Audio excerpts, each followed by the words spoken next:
வார காலமாக சமூக வலைத்தளங்களில் வரக்கூடிய கருத்துக்களை நீங்கள் எல்லாம் பார்த்துருப்பீங்க. எப்படிப்பட்ட கருத்துக்கள் முன்வைக்கப்படுகின்றன, அவர்களுக்கு வாக்களித்தவர்கள் கூட எப்படிப்பட்ட கருத்துக்களை முன்மொழிந்து வருகின்றார்கள் என்பதெல்லாம் நீங்கள் பார்த்து கொண்டு இருக்கின்றீர்கள்.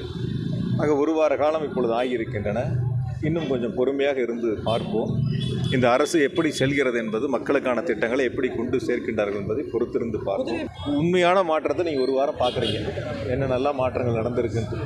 இதில் உண்மையான மாற்றங்கள் என்ன நடக்க போகுதுங்கிறத பொறுத்திருந்து பார்க்கணும். அதாவது என்னை பொறுத்த வரைக்கும் நான் உங்கள்கிட்ட கேட்கக்கூடிய ஒரே ஒரு கேள்வி பொதுவாக என்னென்னா, மாற்றம்னா என்ன? இந்தியாவில் தொழில்துறையில் தமிழ்நாடு நம்பர் 1. அதில் என்ன நீங்கள் மாற்றங்கள் கொண்டு வர போகிறீங்க? உயர்கல்வி சேர்க்கையில் இந்தியாவில் தமிழ்நாடு நம்பர் 1. அதில் என்ன நீங்கள் மாற்றங்களை கொண்டு வர போகிறீங்க? மருத்துவத்தில் இந்தியாவில் தமிழ்நாடு நம்பர் 1. அதில் என்ன நீங்கள் மாற்றங்களை கொண்டு வர போகிறீங்க? பொருளாதார வளர்ச்சியில் இந்தியாவில் தமிழ்நாடு இரட்டை இலக்க வளர்ச்சியை எட்டியிருக்கு. அதில் என்ன நீங்கள் மாற்றங்களை கொண்டு வர போகிறீங்க? ஆக பொதுவாக மாற்றம் என்று சொன்னால் ஒரு கொள்கை ரீதியான ஒரு முடிவு இருக்கணும்.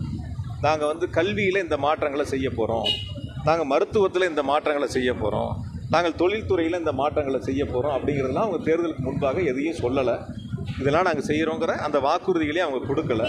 ஆக பொதுவாக சில சமூக வலைத்தளங்கள், சில பத்திரிகைகள், சில தொலைக்காட்சிகள் தான் சில நேரங்களில் மாற்றம் அப்படிங்கிறாங்க. என்ன விதமான மாற்றங்கிறது சொன்னால் தான் அது சரியாக தவறான கருத்துக்களை சொல்ல முடியும்.